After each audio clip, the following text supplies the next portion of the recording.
ये श्रेष्ठता नहीं।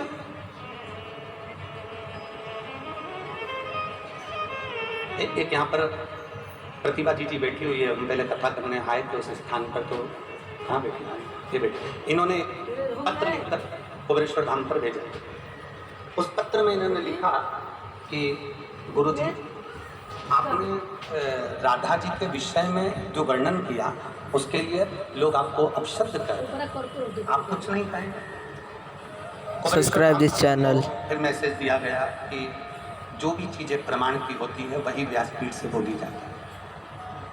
दुनिया के लोग अपशब्द कहें और अपन पलट कर अपशब्द कह दो, अपन अपशब्द पलट कर कह दो, तो उसमें श्रेष्ठता नहीं है। Subscribe this channel. श्रेष्ठता नहीं है। जिसमें पढ़ा ना हो ना वो इस तरह की बात करते हैं। हमारा तो निवेदन है जो अपशब्द कहने वाले हैं कि आपने राधा जी के लिए कह दिया कि उनका विवाह रणघोष से हुआ, और आपने बोल दिया कि उनके साथ जटिला और कुटिला का चरित्र का वर्णन कर दिया, आपने कहा कि राधा जी का विवाह, आपने पूरी वीडियो सुनी ही नहीं। जो वीडियो काट कर चलाई गई है वो वीडियो 14 साल पहले की है, और 14 वर्ष पहले जो कथा हमने कमलापुर में कही थी उस कमलापुर की पूरी कथा निकाल कर सुनना। उसमें हमने राधा जी का विवाह भगवान कृष्ण के साथ भी वर्णन किया है कि ब्रह्मा जी की पूरी कथा सुनिए कि ब्रह्मा जी को जब श्राप लगा तो ब्रह्मदेव ने द्वापर में नारद जी के कहने पर भांडेर वन में जाकर राधा जी और कृष्ण भगवान का विवाह करा। पर उस विवाह को केवल ब्रह्मा जी जानते हैं, उस विवाह को केवल नारद जी जानते हैं, उस विवाह को केवल राधा जी जानती हैं, उस विवाह को केवल कृष्ण जानते हैं, इसके सिवा विवाह को कोई नहीं जानता। परंतु राधा जी का जब विवाह हुआ तो हमने उसका वर्णन किया कि अरण्य घोष के साथ में हुआ। Subscribe this channel. आपने कैसे कह दिया?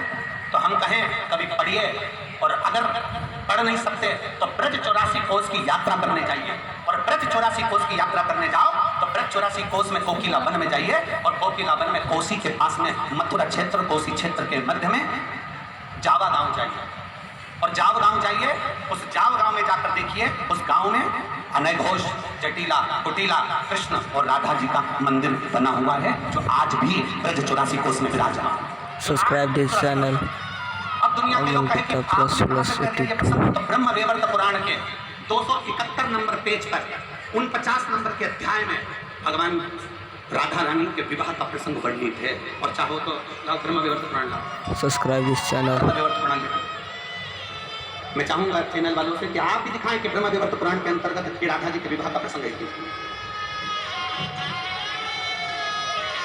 गीता प्रेस गोरखपुर की ब्रह्म वैवर्त पुराण, पृष्ठ संख्या 271।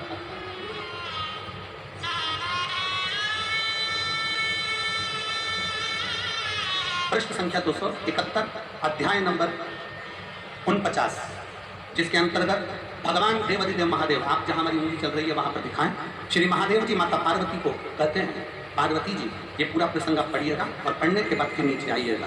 12 वर्ष जब राधा जी 12 वर्ष की हो गई, उन्हें नूतन यौवन में प्रवेश करती देखकर माता पिता ने रायण वैश्य के साथ उनका संबंध निश्चित कर दिया। उस समय पर श्री राधा घर में अपनी छाया को स्थापित कर चली गई। अब ईमानदारी से कहिएगा, लंका में सीता जी की छाया गई थी तो तुलसीदास जी ने उनको छाया सीता कहा था।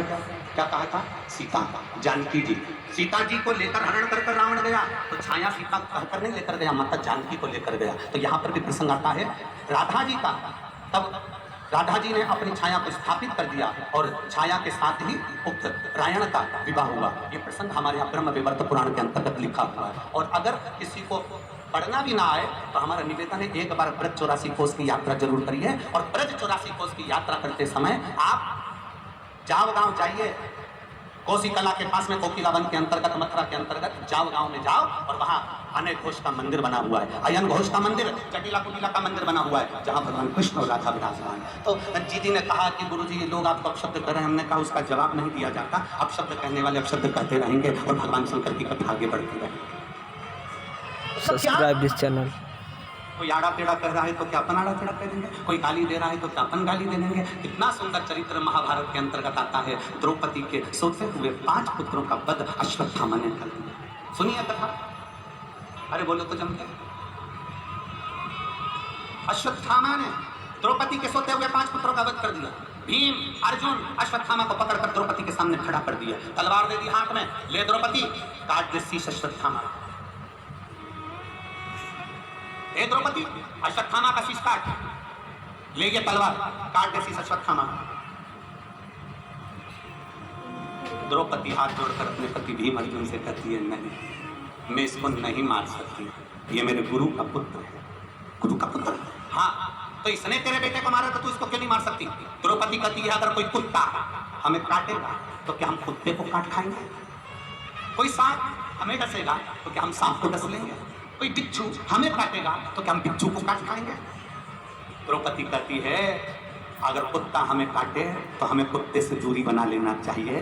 कुत्ता हमें काटे तो उससे दूर हो जाओ। कोई भौंकने वाला अगर श्वान है और तुम्हारे पीछे भाग रहा है तो तुम उससे दूरी बना लो और कुत्ते के पास मत जाओ। क्यों जा रहे हो? तुम्हें मालूम है ना कि वो श्वान है? तुम्हें मालूम है? श्वान काटे तो श्वान से दूरी बना। श्वान काटे तो हम श्वान को नहीं काटते। कोई अपशब्द बोल रहा है तो हम अपशब्द नहीं कर सकते। कोई आड़ा टेढ़ा बोल रहा है तो हम आड़ा टेढ़ा नहीं कर सकते। कोई अपशब्दों की गर्जना कर रहा है तो हम अपशब्द नहीं कर सकते। क्यों नहीं कर सकते? क्योंकि उसको ज्ञान का अभिमान है, उसको अहंकार आ गया, अभिमत्ता आ गई, अपने भीतर उसको ज्ञान का अर्जन हो गया, इसलिए वो अपशब्द कर रहा है। और जो विद्वान ब्राह्मण होते हैं, ब्रज में रहने वाला एक एक विद्वान ब्राह्मण, ब्रज का निवासी जो विद्वान ब्राह्मण होते हैं, वो एक एक पुराण का अध्ययन करे हुए होते हैं, इसलिए उनको मालूम है कि ये प्रसंग कहाँ से लिया गया होगा, ये प्रसंग कहाँ से बोला गया होगा। जिसने ब्रज 84 कोस की यात्रा करी होगी उसको मालूम है कि हमने ब्रज 84 कोस में कोकिला वन में जब प्रवेश किया था तब हमने अरण्य घोष का मंदिर देखा है। हम वहां पहुंचे, आज भी वो स्थापित है। आज भी वहां जटिला कुटिला विराज, आज भी वहां संशय बहुत लोगों का क्या है। और फिर निवेदन करेंगे, दुनिया, हमने पहले भी कहा, सबसे ज्यादा गाली दो लोगों को पड़ रही है। हमने पहले भी कहा, एक प्रधानमंत्री जी जो बेटे हैं मोदी जी, दुनिया में सबसे ज्यादा गाली उनको पड़ती है, और दूसरी गाली में प्रदीप मिश्रा आती है। दुनिया में अगर सबसे ज्यादा किसी को गाली पड़ती होगी तो उनको पड़ती होगी। कथा के मामले में अगर सबसे ज्यादा गाली पड़ती होगी तो हमको पड़ती होगी। टोटका वाला महाराज, तो ये वाला महाराज, तो अब शब्द, तो ताने, तो गालियां, तो अड़ते, तो भी दुनिया के लोग कहें ये, इसको कोई फर्क ही नहीं पड़ता। क्योंकि शिव पुराण में हम भी तो कहते हैं, आग लगे बस्ती में अपन रो मस्ती में, क्या किसको रोइए चादर ताने। प्रतिभा जी धन्यवाद आपको, आपके चक्कर में दुनिया के लोगों को ब्रह्म विवर्त पुराण का दर्शन होगा। और उसके साथ शिव तत्व की तरह उसको पहचानो। शिव महापुराण की कथा दो चीजों का आधारित करती है, एक शिव का नाम और दूसरे का, बोलो जमते बोलो, सम्मान। हमें दूसरे का अपमान नहीं करना, जितना बन सकता है सम्मान के शब्द कहिए। कोई गाली भी देकर चले गए ना तो भी कह दो, बहुत अच्छा व्यक्ति था, मुझे गाली देकर गया है ना, उसमें मेरी कोई गलती होगी तो उसने मेरी गलती को छाट दिया है, मेरी गलती को निकाल दिया है। निकाल। हनुमान जी गए लंका में, श्री हनुमान जी महाराज लंका में प्रवेश कर गए, और लंका में जैसे हनुमान जी प्रवेश करे तो उनको रावण ने पकड़वाया और पकड़कर सभा में बुलाया और अपशब्द कहे, ताने दिए, फाड़ मारा। एक पत्र